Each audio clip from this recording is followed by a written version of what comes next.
ஆண்டவருக்காக சேவை செய்வதற்கு துணிந்து முன் செல்பவர்களை கர்த்தர் தேடிக்கொண்டிருக்கிறார். துணிந்து ஆண்டவருக்காக எதிரிகள் பாளையத்திற்கும் போய் எதிரியின் மத்தியிலே நின்று கர்த்தருடைய சேவை செய்கிறவர்களை ஆண்டவர் பராக்கிரமசாலிகள் என்று அழைக்கிறார். ஆனால் அந்த வேலை செய்வதற்கு ஆழமான ஒரு அர்ப்பணிப்பு தேவை. தேவன் எதிர்பார்க்கிறதான ஒரு கமிட்மெண்ட், டிவோஷன் நமக்கு தேவை. தாவீதினுடைய சேனையிலே 3 பராக்கிரமசாலிகள் இருக்கிறார்கள். அவர்களை பராக்கிரமசாலிகள் என்று ஏன் அழைக்கப்படுகிறார்கள் என்றால், நாம் பார்க்கிறோம் வேதத்திலே ஒரு முறை பெலிஸ்தியர்கள் சமாரியாவை, குறிப்பாக பெத்லேஹேமை சுற்றி முற்றுகை போட்டிருக்கிறார்கள். எருசலேமை சுற்றி, பெத்லேஹேமை சுற்றிய எதிரிகள் பாளையம் சூழ்ந்திருக்கிறது. தாவீதோ தன்னுடைய சேவர்களோடு கூட, தன்னுடைய ஜனங்களோடு கூட கெபியிலே ஒளிந்து கொண்டிருக்கிறான். அந்த கெபிக்கு பேர் அதுல்லாம். அவைகளை 2 சாமுவேல் 23ஆம் அதிகாரத்திலே நாம் வாசிக்கிறோம். தாவீது பெத்லேஹேமின் ஒலிமுகவாசலில் இருக்கிற கிணற்றின் தண்ணீர் மேல் ஆவல் கொண்டு, என் தாகத்திற்கு கொஞ்சம் தண்ணீர் கொண்டு வருகிறவன் யார் என்று சொல்லுகிறான். தாவீது இந்த நேரத்திலே பெத்லேஹேமில் இருக்கிறதான தண்ணீர் மேல ஒரு ஆசை, எப்படியாவது அதை குடிக்க வேண்டும் என்று. ஆனால் பெத்லேஹேமுக்கு போவது இப்பொழுது சுலபம் அல்ல. அதுதான் எதிரிகளால் சூழப்பட்டிருக்கிறது. தான் அதற்கு பயந்து தன்னுடைய ஜனங்களோடு கெபியிலே ஒளிந்து கொண்டு இருக்கும் போது, அந்த தண்ணி மேல ஆசைப்பட்டு யாராவது அனுப்பினார் என்றால் அது பாசிபிளா? இம்பாசிபிள் தான். ஆனால் யாராவது கொண்டு வருவார்களா என்று தாவீது கேட்டபோது, அவனுடைய கூட இருந்த பராக்கிரமசாலிகள் 3 விசேஷித்த பராக்கிரமசாலி இருக்கிறார்கள். அவர்கள் என்ன செய்கிறார்கள்? 3 பேரும் பெலிஸ்தியர் பாளையத்திலே துணிந்து போய், அந்த வேர்டை வாசிக்கிறோம், இங்கிலீஷில் பிரேக் த்ரூ என்று எழுதப்பட்டிருக்கிறது.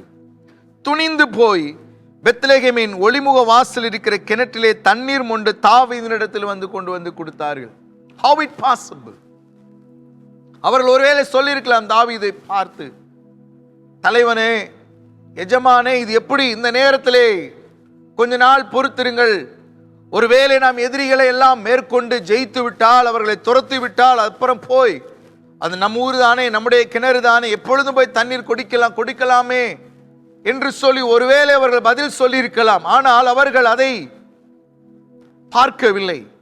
தன்னுடைய தலைவனுக்கு ஒரு தாகம், ஒரு ஆசை, ஒரு ஆவல், இந்த தண்ணீர் மேல வந்துவிட, எப்படியாவது என் தலைவனை திருப்தி படுத்த வேண்டும் என்கிறதான எண்ணம் இந்த 3 பேர்களுக்கு உதித்தது மாத்திரமல்ல, தங்களுடைய உயிரையும் பணயம் வைத்து துணிந்து போய் பாளையத்திற்குள்ளே போய், எதிரிகளின் பாளையத்திற்குள்ளே போய் தண்ணீரை கொண்டு வந்து விட்டார்கள். தாவீதினிடை கொடுக்கிறார்கள்.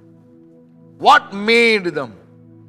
அவர்கள் துணிந்து போவதற்கு செய்ய வைத்தது என்ன என்று பார்ப்போமானால், அவர்களுக்குள்ள இருந்ததான ஒரு ஆழமான அர்ப்பணிப்பு தான். A deep commitment, a deeper devotion, the commitment to the leadership that compelled them to go breaking through the fence of the enemy camp. எதிரிகளுடைய பாளையத்திற்குள்ளே துணிந்து போக பண்ணினது அவர்கள் தன்னுடைய தலைவனுக்காக வைத்திருக்கிற ஒரு பெரிய ஒரு அர்ப்பணிப்பு தான். அந்த அர்ப்பணிப்பு அவரை கொண்டு வர வைத்து விட்ட தேவ பிள்ளைகளே, வேதம் சொல்லுகிறது, கிறிஸ்து, நான் தாகமா இருக்கிறேன், நான் அறியாத ஒரு போஜனம் உங்களுக்கு உண்டு என்று சொல்லும் போது, அந்த சத்தம் நமக்கு கேட்குமானால், ஆண்டவர் நம்மோடு கூட அந்த சத்தத்தை பேசி கேட்க பண்ணுவாரானால், how do you react, respond to that call and the voice of God when he says that I am thirsty? நான் தாகமா இருக்கிறேன், எனக்கு பசியா இருக்கிறேன் என்று சொல்லும் போது, அந்த சத்தம், அந்த தொனி உங்களிடத்திலே காதுகளில் விழும்போது உங்களுடைய ரியாக்ஷன் என்ன? உங்களுடைய பிரதிபலிப்பு என்ன? நீங்க என்ன முயற்சி செய்கிறீர்கள்? ஒருவேளை உங்களுக்குள்ள அந்த தேவனை குறித்த ஒரு நேசம், அர்ப்பணிப்பு, ஒரு கமிட்மெண்ட் இருக்குமானால், நாம் சும்மா அமைதியாக அதை கேட்டுக்கொண்டு இருக்க போவதில்லை. நாம் துணிந்து போய் ஆண்டவருக்காக அந்த பூர்த்தி செய்வதற்கு நாம் ஓடுவோம், ஒப்பு கொடுப்போம், செயல்படுவோம், துணிந்து செயல்படுவோம். வேதம் சொல்லுகிற இந்த இடத்துல நாம் பார்க்கும்போது, அந்த எதிரிகளை உள்ளே போய் கொண்டு வந்து விட்டார்கள் என்றால் எதிரினால் ஒன்றும் தொட முடியல. எதிரிகள் கண்களை படலையா இல்லை அவங்க தப்பிச்சிட்டாங்களா எப்படிங்கிறது தெரியல. ஆனால் ஒன்று அவர்கள் பத்திரமாய் திரும்பி வந்து விட்டார்கள் தண்ணீரோடு கூட.